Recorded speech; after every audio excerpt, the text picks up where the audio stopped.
알겠습니다. 이제 제가 이제 사행이 취소 및 네. 원상 회복 청구 소송을 당했잖아요. 네네. 그거에 대한 답변서를 또 내라고 했습니다. 네네.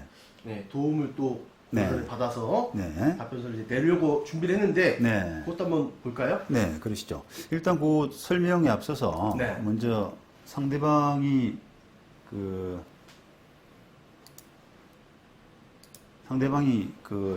양씨 상대로 소송했던 소장을 한번 간단하게 한번 보실게요. 네. 오늘 뭐 제가 어떤 이야기를 좀 해볼까 하다가 우리가 이제 이게 법적인 우리 문외한들이 볼 때 이 법률 문서를 이제 어떻게 작성하느냐. 아, 진짜 네. 저도 잘 모릅니다. 네. 네. 직업적으로 하는 분이 아니라면 그런 부분들이 상당히 이제 좀 어렵거든요. 어렵죠. 그리고 저도 이렇게 소장 같은 거나 이렇게 뭐 판례 같은 거 보면 네. 몇 번씩 가야 돼요. 네. 뭔 말인지 뭐 이렇게 꽉 놓는 거예요, 일부러. 네, 네, 아, 네. 너무 어려워요. 네, 네, 몇 네, 번 네. 다시 읽고, 네. 요 의미구나. 막. 네. 네. 그러니까 원래 이제 법이 어려운 부분도 있고요. 네. 법 자체가 어려운 부분도 있고, 그 다음에 이제 그 법률 문장을 조금 이해를 하고 접근하면은 그 어려운 법도 조금 더 쉽게 접근이 될 수가 있습니다. 그렇죠. 네, 네. 알아야죠. 네, 네, 네. 그런데 이제 우리가 법을 전공하지 않은 비직업인 같은 경우는 당연히 어렵겠지만 또 이렇게 변호사 자격을 따고도 이 법률 문장을 잘 모르는 경우가 많아요. 왜냐면은 법을 아는 사람들도 어렵군요. 우리 공인중개사 시험 보셨지만 네, 알죠요. 변호사 시험도 마찬가지로 네. 그게 답을 맞추는 교육이에요. 그러니까 이게 그 논술을 해서 자기 의견을 풀고 스시오가 아니라. 예, 문답을 하고 우리 소크라테스의 어떤 문답법처럼 그런 논리 전개라든지 토크 형식이 아니라 그냥 답을 맞추는 교육이기 때문에 그 훈련이 없으면은 법률 문장을 잘 모릅니다. 그럼 변호사님들도 그럼 합격하신 후에 또 더 공부가 필요한 거네요. 저도 한참 헤맸어요. 저도 한참, 진짜 변호사님도? 예, 제가 지금 한 25년 차인데 너무 그 문장을 쓰는 게 어렵더라고요. 와. 선배들 쓴 걸 보면은 제가 이제 대형 법무법인에 좀 경험을 좀 했었는데 네네네. 그때 선배들 쓴 걸 보면 너무 수려하고 무르르듯이 우리가 좋은 문장은 무르르듯이 네. 부드럽다 그래 자연스럽다 네, 그러잖아요. 그러더라고요. 그걸 보면 너무 잘 쓰는데 나는 왜 이럴까라고 회의도 많이 느끼고 너무 고생을 했었습니다 지금. 그래요. 야, 서울대 나오셔가지고 전 서울대 법대면 원래 다 아는구나 생각했는데 이게 그게 아니군요. 그 지방 교육의 한계라고 할 수 있는데 특히 이제 지방 사람들은 이게 거의 이렇게 뭐 교과서만 드립하고 참고서 보고 이렇게 공부한 그런 세대라서 실전 이게 없고. 말과 문장과 이런 것들이 조금 뭐 아무래도 좀 부족하죠. 그렇군요. 그 저도 이제 뭐 한 변호사 한 10년, 15년 정도 넘어가니까 그제서야 조금 이제 글을 조금 편하게 쓴다. 다른 사람들도 조금 알아주고요. 와, 진짜 그 정도로. 예, 그 정도로 되게 좀 어렵더라고요. 그래서 어떻게 보면 이제 그런 제 노하우를 조금 알려드리는 그런 기회로 좋죠. 생각하겠습니다. 네네. 자, 우선 이 상대방 소장 내용 한번 보시죠. 네. 자, 이 소장이 우선 이게 가정법원에서 일단 왔잖아요. 네네. 사행위 취소 및 원상회복 소송이라고 해서 가정법원에서 왔는데 처음에 양원 씨도 되게 놀랬죠. 왜 네. 가정법원에서 가정법원에서 온 것도 놀랐지만 사행위를 제가 걸렸다는 게. 예.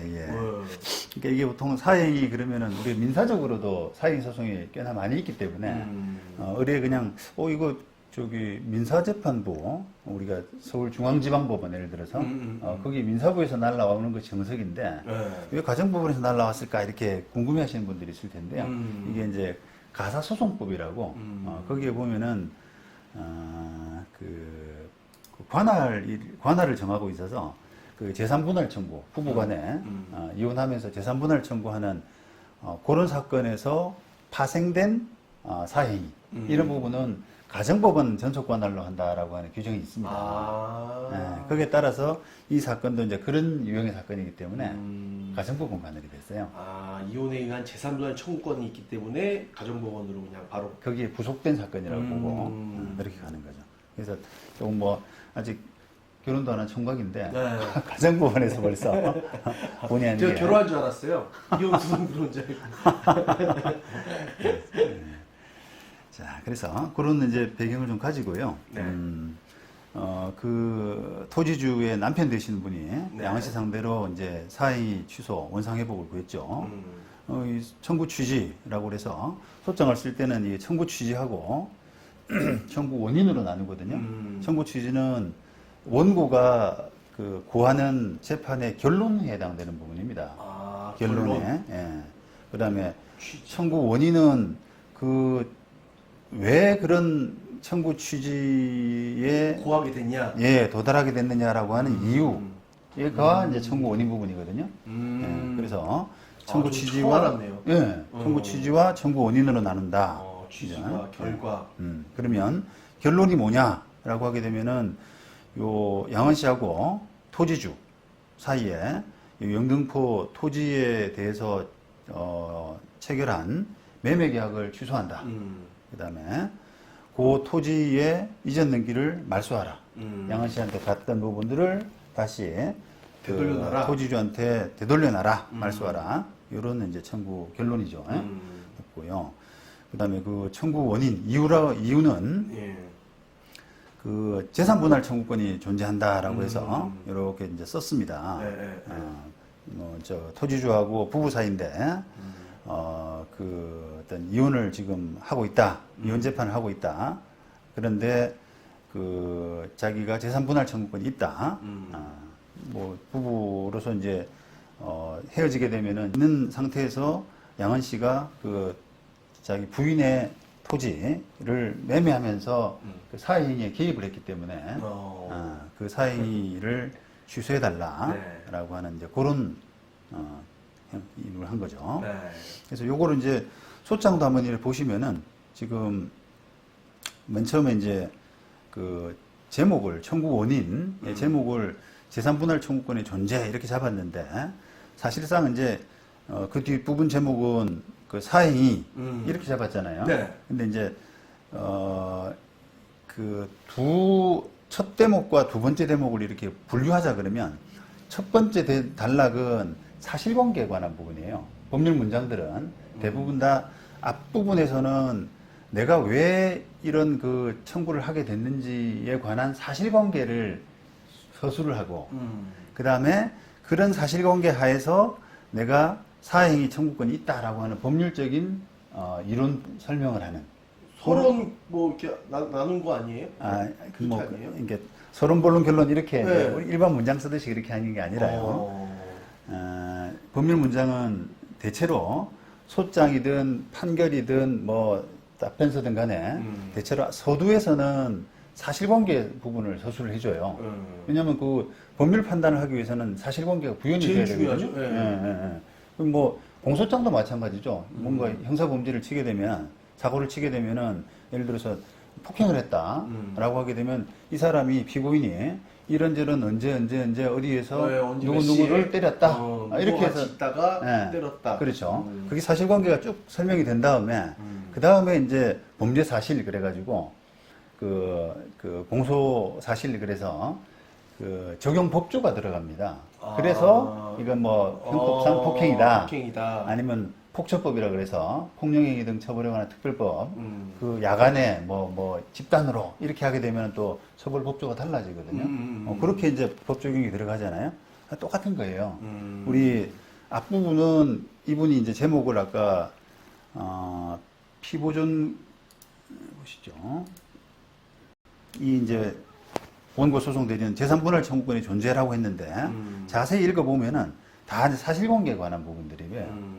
그래서 자기가 이러이러해서 그 토지주하고 그 부부로서 살다가 지금은 이제 이렇게 이혼 소송하고 있다. 그런 이제 사실관계에 관한 부분을 적고요. 그다음 두 번째는 사행위 부분이 있다.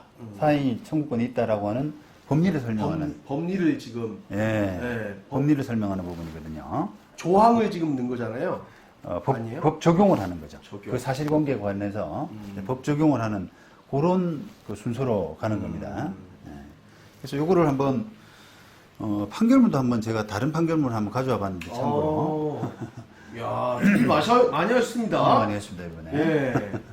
예. 제가 이제 그 진행했던 사건인데 네. 그 원고 이제 소송 대리를 제가 했고요. 그다음에 피고를 상대로 원고가 이제 제 의뢰인이 임차인으로서 권리금 그 회수 방해, 권리금 회수 정권, 예, 권리금 회수 정권이라고 했잖아요. 근데 이제 다른 사람 들여서 나가려고 그러는데 건물주가 안 돼, 못 받아줘라고 해서 너 권리금 받기 못 하겠어. 나가. 너가 소개한 세입자 못 받아주겠어. 이렇게 하니까 나쁜 놈이네. 그러니까 뭐 이제 민사 사건은 다 이제 이유가 있기 때문에 그렇게 이제 단정할 수는 없지만 죄송합니다. 예, 그쵸, 단정할 수는 뭔가 없지만 있겠죠. 그 권리금 회수 방해를 이유로 해서 이제 손해배상을 청구한 그런 케이스예요. 그런데 요 이제 판결이 제가 판결을 받았는데 판결 구성을 보시면 아까 설명한 부분 똑같습니다. 원고 피고 표시를 하고 그 다음에 또 뭐 형식적으로 언제 변론 종결됐느냐 또 판결 선고일이 언제냐라고 하는 부분을 적은 다음에 그 다음에 요게 이제 판결의 주문 그래서 우리가 소장으로 치면 아까 청구 취지에 관련된 부분이거든요. 지금 판결에는 청구 취지를 또 적도록 되어 있습니다. 원고의 청구 취지를. 그래서 원고 청구 취지를 적고 거기에 대해서 법원이 어떻게 판단했느냐라고 하는 부분을 결론에 해당되는 부분을 이제 주문이라고 하는 부분을 표시를 합니다. 주문. 이게 요거를 이제 그렇게 이해하고 보시면은 좀 긴 판결도 조금 쉽게 읽어지죠. 결론부터 결론이니까. 먼저 이렇게 결론이 궁금하면 주문을 보면 되고 이유가 궁금하면은 뒤로 가면 되고. 취지. 예, 그렇게 되죠. 그래서 청구 취지는 우리가 1억 1,700 정도 청구를 했잖아요. 그런데 법원이 받아들일 때는 9,900 정도 받아들였죠. 한 8, 90% 정도. 이거 많이 받아줬네요. 네네. 그래서 그런 이제 결론이 났고, 거기에 대한 이유, 판결 이유 부분을 제가 아까 설명드린 것처럼 구성을 보게 되면 사실관계 정리부터 하고 1번 또는 법원이 이걸 인정사실 또는 뭐 기초사실 이런 제목을 많이 씁니다. 그래서 이 재판의 사실관계 판결에 이르게 된 기초사실부터 쭉 판단을 합니다. 주로. 그래서 이걸 보면은 원고와 피고 사이에 임대차 계약을 했고 일단 가번에 그 다음에 임대차 계약이 종료되는 과정을 좀 설명을 했어요. 그죠? 자, 그 다음에 이제 요 소송하고 그다음에 감정했더니 감정이 얼마 나왔 1억 1,700 정도 나왔더라. 뭐 이런 이제 사실관계에 관한 부분을 쭉 적었고요. 그다음 두 번째는 사실관계를 첫 번째 적고 두 번째는 당사자의 주장을 요약을 합니다. 판결은 원고는 뭐라 주장한다. 그러니까 원고는 뭐라 주장했냐? 권리금 회수 방해. 권리금 회수 방해에 해당되고 이건 손해배상을 해야 된다. 줄 책임이 있다. 책임이 있다. 그죠? 피고는 뭐라 했냐면은 나는 방해한 적 없다. 이렇게 이제 항변을 했잖아요. 그래서 원피고 이제 주장을 이렇게 공에 적어두고 그 다음에 판단. 예. 그래서 법리 판단을 하는 거예요. 그래서 이런 이제 서술을 해 나가거든요. 다 이제 법리 문장은 비슷하다는 겁니다. 예? 기네요, 이게 생각보다. 그죠? 예. 그래서 이건 다 보실 필요는 없고 일단 틀을 제가 보여드리기 위해서 소개를 했는데. 자, 그 다음에 이제 우리 답변서로 돌아와서요. 네.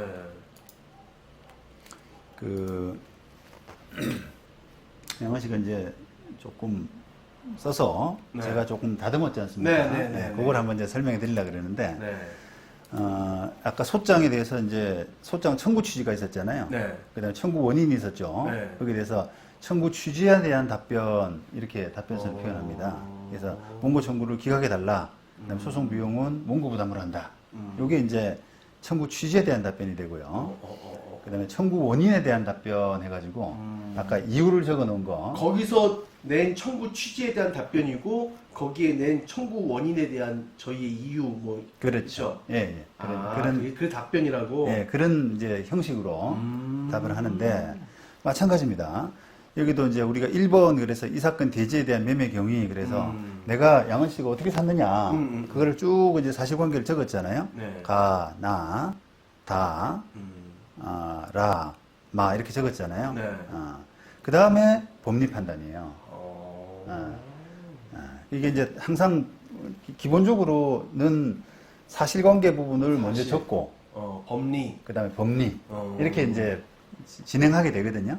물론 이제 경우에 따라서는 그 사실관계 다툼이 없는 사건이 있습니다. 나 그 다 사실관계는 인정한다. 하지만 법리적으로는 내가 인정할 수 없다. 이런 부분이 있거든요. 아, 그런 것도 있어요? 있죠. 그런 사건이 있단 말이에요.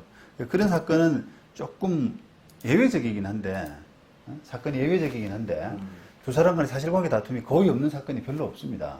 대부분 다 사실관계가, 야, 너는 뭐라고 주장하지만. 이 사람 기억과 내 기억이 다른 거, 주장이 다른 거, 증거 해석이 다른 거, 뭐 이런 것들이 이제 태반이기 때문에, 원고가 주장하는 그 소장에 나와 있는 사실관계를 피고는 보통 이렇게 정리하고 넘어가는, 그건 아니다.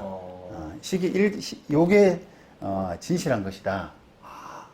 라고 하는 부분을 앞부분에 적어주고, 두 번째 단락은 이제 법리. 예, 그렇게 적용을 합니다. 저도 많이 공부가 되는데요? 예. 근데 그런 게 있을 것 같아요. 사실관계는 인정한다. 하지만 법리적으로 난 아니다라는 거는 만약에 그런 거 있을 것 같아. 남녀 뭐 불륜 이런 거. 네. 그래, 맞다. 사귄 건 맞는데 난 유부녀인지 몰랐다. 뭐 이런 거. 네. 아니에요? 뭐 적절한 비유는 아니지만. 예. 어쨌든 맞다고 하고요. 네네. 그래, 하여튼 그런 이제 틀에서 보자면, 조금 이제 요게 답변 내용이 이야기가 조금 쉬우실 건데요.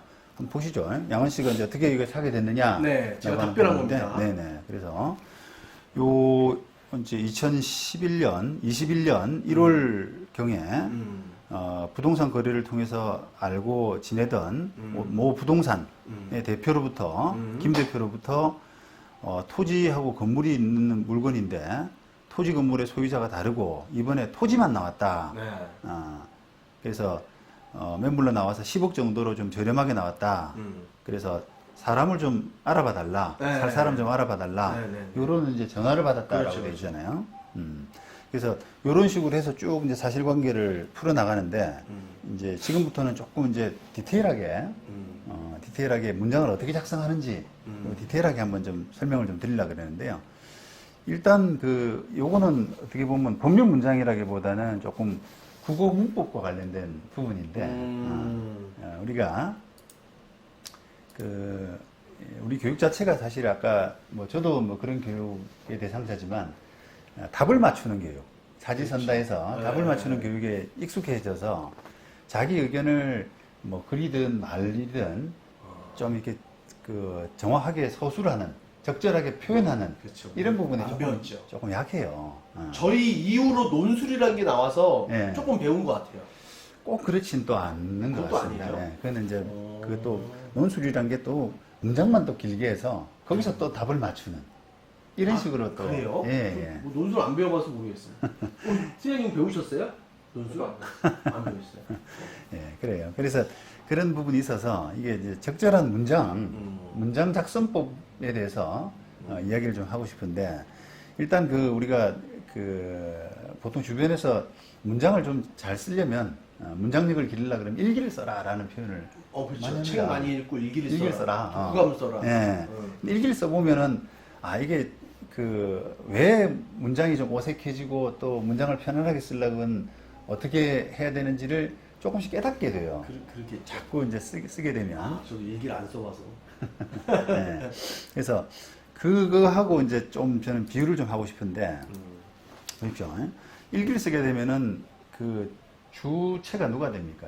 내가 되잖아요. 그러니까 내가 위주가 돼가지고 글을 쓰는 것이 가장 적절한 겁니다. 무슨 뜻이냐면 주어와 수어가 있는데 주어는 나를 기준으로 해서 하면 그렇죠. 제일 좋아요.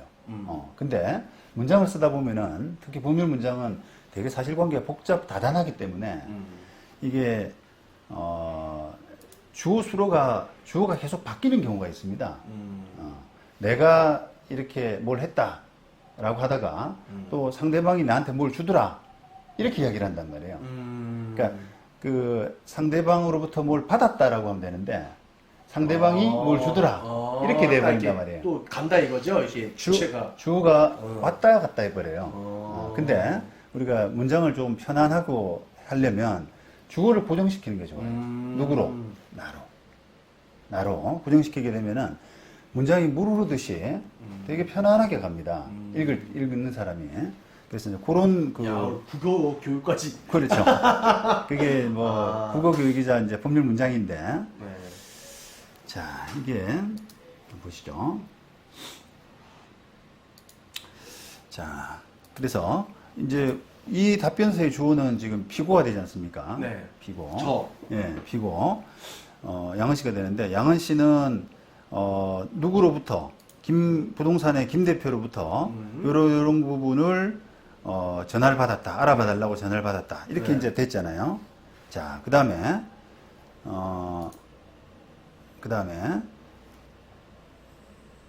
계속 주어가 이제 그 피고가 되면, 그렇게 되면은, 피고는 이렇게 돼야 되잖아요. 피고는 이거를 등기부등본을 발급해보고 현장 답사를 해보니까 그 매수자 찾기가 좀 복잡한 물건이라서 어렵더라. 네. 그런데 내가 투자해도 될 것 같다라는 생각이 들어서 한 8억 정도에 조금 그 매도해달라 이런 연락을 했다. 그러는 이제 그 이야기를 했거든요. 근데 그것도 마찬가지로 계속 내가 주어기 때문에 주어를 생략시킬 수가 있는 겁니다. 그죠? 주어가 왔다 갔다 바뀌게 되면 주어를 생략하게 되면 안 되죠, 당연히. 그렇죠. 그죠? 네. 그러니까 우리가 일기를 쓰는 거와 똑같은데요. 그러니까요. 딱 중심을 잡아놓으면 그냥 골로 쭉 가면 그냥. 그렇죠. 네. 내가 밥을 먹었다. 내가 밖에 나가서 운동을 했다. 내가 그렇지. 심부름을 했다. 그렇죠. 계속 내가 쓸 수는 네. 없잖아요. 빼면 되죠. 빼면 되는 거예요. 네. 그러니까 문장이 훨씬 더 단촐해진다는 겁니다. 그래서 이 문장도 처음에는 피고는 그 전화를 받았다라고 해놓고 그 뒤에 주어가 생략돼도 전혀 읽는데 지장이 없어요. 그래서 등기부등본도 발급받고 현장 답사도 해보니까 매수자 찾기가 어려웠다. 그래서 내가 살게라고 연락을 했다.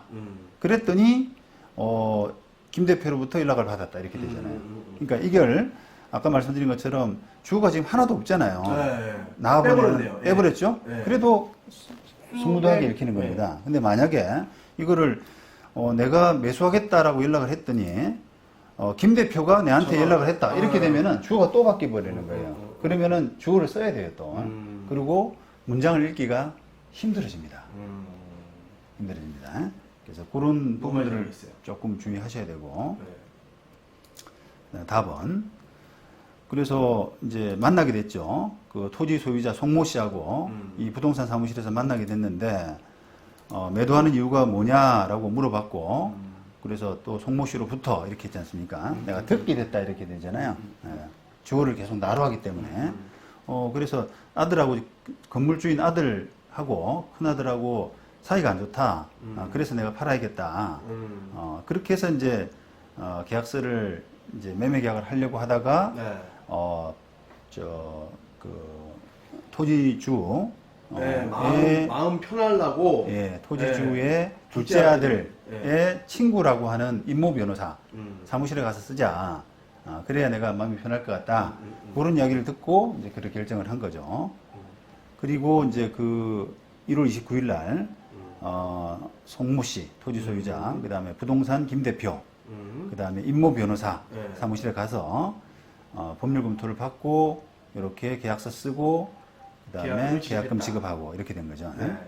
그다음에 이제 중도금, 잔금 다 지급하고 그렇게 된 거죠. 그게 이제 우리가 이야기하는 사실관계인 겁니다. 상대방이 소장에서 이야기하는 사실관계, 소장에서 이야기하는 사실관계 이 부분이 내가 알고 있는, 내가 주장하는 사실관계와 다르기 때문에 그 부분을 조금 명백하게 하는 그런 사실관계 주장부터 이제 먼저 하는 것이 순서가 되는 겁니다. 뭐 무슨 말인지 알겠습니다. 네네. 네. 자, 그 다음에, 이거 없애야 될 것 같은데. X. 네. 그 다음에 이제 법률 판단이 되겠죠. 네. 법률 판단. 자, 그러면 당신이 재산분할 청구권이 있느냐, 일단, 그거는, 이혼에 따른 재산분할 청구권이 존재한다라고 하는 것이 이제 상대방 주장인데, 아직 이혼 소송이 계속 중이다. 그러니까 재산분할 청구권이 있는지 없는지 아직 모른다, 이거는. 그래서, 그런 부분을 이야기를 했고요.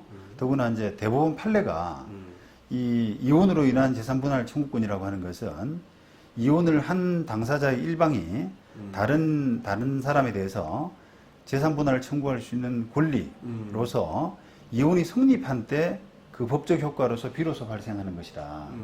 그죠? 그 다음에 협의 또는 심판에 의해서 구체적 내용이 형성되기까지는 그 범위와 내용이 불명확하고 불확정하게 되는 거죠. 그렇기 때문에 구체적인 권리가 발생했다고 할 수 없다. 그래서 협의 또는 심판에 의해서 구체화되지 않은 재산분할 청구권은 채무자의 책임재산에 해당되지 아니하고 이를 포기하는 행위 또한 채권자 취소권의 대상이 될 수 없다. 이런 이제 판단을 했단 말이에요. 대법원에서. 근데 요거는 이제 우리 사안하고는 조금 다릅니다. 요 사안은 어떤 뜻이냐면은 그 부부 간에 이제 예를 들면 그냥 보통 남편이 재산을 많이 가지잖아요. 그쵸. 남자 이름으로 재산이 많은데 남자가 그 채무를 지고 있는 상태에서 부인한테 재산분할 청구권을 그냥 포기하고 자기가 이혼하면서 재산을 넘겨준. 그러니까 재산분할 청구권을 좀 갖고 있으면은 자기 재산을 가져올 수가 있는데 그 재산을 부인한테 그냥 넘겨준. 그냥 포기하고. 좀 넘겨준. 또는 반대로 그 상대방의 재산을 가지고 올 수 있는 사안인데 나는 안 가져오겠다. 이렇게 해서 재산분할 청구권을 포기한 그런 사안인데 그 포기한 사람의 채권자 되는 사람이 사행위 소송을 한 거예요. 야, 너 재산분할 청구권으로 가져올 수 있는데 왜 포기하냐. 이런 논리인 거죠. 부부끼리 있는데 내가 채권자에게 가져올 게 있는데 또 왜 포기하냐. 그렇죠. 예. 그렇죠. 예. 그런데 거기에 대해서 이제 법원이 이 재산분할 청구권이라고 하는 것은 그냥 구체화되기 전까지는 이게 이혼하고 또는 협의 이혼하고 하는 그런 과정에서 구체화되기 전까지는 확정되지 않은 권리다. 그러니까 예전에 포기했다고 하더라도 그걸 바로 사행위 취소 대상이라고 할 수 없다. 요런 이제 판단을 한 케이스거든요. 근데 우리 양은 씨하고는 조금 다르죠, 이제. 근데 적용이 좀 됩니까, 근데? 썼다는 거는 그렇죠. 이제 우리 사건하고는 적용이 되는 것은 두 사람 간에 어떤 사이가 안 좋고 했다고 하더라도 그 재산 갖고 있는 부인이 그거를 재산 처분을 했다고 할 때 그걸 잘 모르고 취득할 수밖에 없지 않습니까? 재산을 두 사람 간의 관계가 좋은지 나쁜지를 알 수가 없는 그런 상황에서 그렇죠. 그걸 취득했다고 해서 사행이다라고 하면은 취득한 사람이 너무 불안정해지거든요. 그렇죠. 그죠? 네, 그러니까 이 재산분할 청구권은 그런 그 상황이 구체화될 때 비로소 이제 나타날 수 있는 부분이기 때문에 나는 몰랐다는 거고. 그렇죠. 아직 이혼 소송도 제대로 안 하고 있고. 남편이 있는지도 몰랐는데. 그러니까 말이에요. 예, 그런 식으로 이제 이 재산분할 청구권의 어떤 성격, 권리의 성격 이런 부분이 조금 중요해서 이런 부분 좀 인용을 했었습니다. 네. 자, 그 다음에 이제 역시 마찬가지로 또 법리적인 부분을 이어서 설명하는데요. 나는 악의가 아니다. 사행위 소송이 대상이 되려면 그렇죠. 악의일 수 있죠. 악의여야 되는데 손이다라고 하는 그런 부분이죠. 그래서 이거는 두 사람 간에 이혼에 대해서는 듣지도 못했고 그다음에 단지 그냥 건물주인 아들하고 사이가 안 좋은 정도로 그렇죠. 생각하고 취득을 했는데 나는 그걸 알 수가 없었다 그런 사정을. 그리고 정상적으로 돈도 다 지급했다. 그런 이야기고요. 그 다음에 상대방이 이제 사행이다라고 하는 부분을 피력을 하기 위해서 이게 저기 무려 시세가 17억 5천만 원 정도가 되는데 반값에 샀으니까 8억에 샀으니까 너 다 알고 그 가입한 거 아니냐 이런 이제 주장에 대해서는 거기에 대해서는 반박을 했죠. 요거 17억 5천만 원이라고 하는 것은 그 건물하고 다 포함된 그렇죠. 보통 그 한 주인이 하나였을 때 네. 예. 네. 그러니까 토지와 건물의 주인이 하나고 정상적인 두 개가 합쳐진 그런 가격일 때는 뭐 그럴 수 있다고 치더라도 음. 이건 땅만 나오고 건물은 또 다른 사람이고 그렇죠. 복잡한 건데. 하기 때문에 이거를 그 17억 5천하고 견주기는 부적절하다. 만약에 건물이 없이 나대지면 가격은 맞는 것 같아요. 그래요? 네. 네. 나대지면. 되지면 네. 좋습니다. 자, 그것도 이제 뭐 감정을 해봐야겠죠. 네, 해봐야 되는데 그래서 그런 부분을 종합한다 그러면 사행위 소송에서 내가 선의의 수익자다라고 하는 부분이고요. 사행위가 된다고 하더라도요. 자, 그래서 이제 마지막으로 이제 그러면 내가 입증을 어떻게 할 거냐라고 하는 부분에서는 요게 일반적인 사행위 소송에서도 마찬가지인데요. 그 중개했던 그 중개업자, 네. 중개인을 증인으로 불러서 내가 요걸 어떻게 알게 되고 그 거래 진행 과정 이런 부분을 입증을 해보겠다. 요런 이제 마지막 마무리를 했습니다. 네. 그 다음에 뭐 입증 이제 근데 방법으로 이 대표님이 안 나오신다면 어떻게 해야 돼요? 만약에 안 나온다면? 안 나온다면 네. 뭐 핵심 증인일 때는 이제 법원이 강제 소환을 하기도 하고요, 부인을 하기도 하는데 보통은 뭐 데리고 설득해서 나오는 거죠. 보통. 근데 이제 핵심 증인이라면 우리가 증인의 출석은 뭐랄까요, 국민의 의무거든요. 그래서 안 나오게 되면은 법원이 이제 끌고 부인이라는 표현을 쓰는데 끌고 오게 됩니다. 근데 이제 그렇게까지 하면 또 서로 그 감정도 안 좋잖아요. 그렇죠. 그냥 나가기 싫은데 막 그 속 끌려 나가듯이 그냥 코 꿰가지고 끌려 나가면 나오라고 좋은 말 하기도 어렵고 하기 때문에 보통 살살 달래죠. 이제. 그래야죠. 네. 자, 여기까지가 자, 이렇게 마무리입니다. 네, 했습니다. 네. 네 번째 이야기 했는데 네. 다음 또 진행 상황은 어떻게 되는 거죠? 지금 소송이 뭐 어쨌든 투 트랙으로 지금 가고 있기 때문에 네, 투트랙.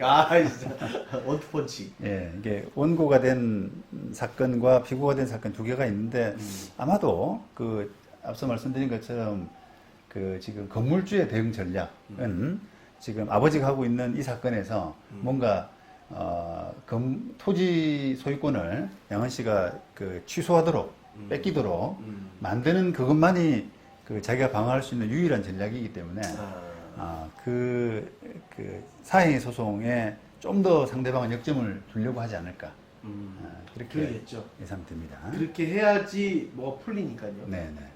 그런데 이제 우리가 지금 건물 철거, 그다음에 퇴거 이 소송도 뭐 그대로 그 사건만 바라보고 뭐 그대로 이렇게 답보시킬 수는 없기 때문에 그건 그대로 진행하지만 이렇게 그 사건 관련되는 사건은 조금 이렇게 그 진행된 사건을 요의주시하는 어떻게 진행되나 뭐 어느 단계인가 이런 거를 재판부끼리도 서로 교환하고 그런 부분이 있거든요. 그래서 아마 조율해서 아마 진행되지 않을까. 그렇군요. 오늘 시간은 어떻게 보면 이 진행 과정도 들어봤지만, 네. 진짜 이 법 뭐라 그러죠? 법률 속장이라, 문장. 법률 문장. 네. 문장 저도 다시 한번 네. 청구 취지 네. 뭐 이런 게 뭐 어떤 이유에서인지 이렇게 글을 쓰는 건지도 알아봤고요. 네. 근데 이거를 처음 듣는 분들은 몇 번 들어야 될 것 같아요. 저도 이해는 가지만 예. 저도 이제 녹화한 걸 들어보려고 다시 한번. 예. 그래 정확하게 알 것 같아요. 예. 어쨌든 뭐 조금 뭐 어려운 부분이긴 합니다만 저도 그 변호사 한 10년 만에 터득한 그런 부분이라서 이대로 해두시면은 아마 조금 문장을 편하게 쓰고 하는데 많이 도움이 되겠습니다. 저도 이렇게 판례나 이렇게 지금 보면 좀 읽히는 게 네. 많이 보다 보면 읽히거든요. 처음에는 와 이거 너무 배운 티 내네 이거 일반인들 모르게 이렇게 그런 생각이 있었는데 지금은 읽히거든요. 네. 그래서 이렇게 많이 읽어보시고 이런 이유에서 이렇게 쓰는구나 이 단어만 좀 외워두면 네. 더 알아가지 않을까요? 맞아요. 좋은 문장도 이제 많이 보고 또 이제 보는 데서 그치지 않고 자기가 또 써야 되는데 쓰는 그 요령을 조금 그 염두에 두시면서 한번 이렇게 훈련을 하시면은 아마 좋은 성과가 있을 것 같습니다. 네. 자, 최광석 변호사와 함께하는 건물 철거 소송 네 번째 이야기는 여기서 마치고요. 또 다음에 더 좋은 영상으로 네. 찾아뵙겠습니다. 네. 여러분 안녕. 네, 안녕히 계세요.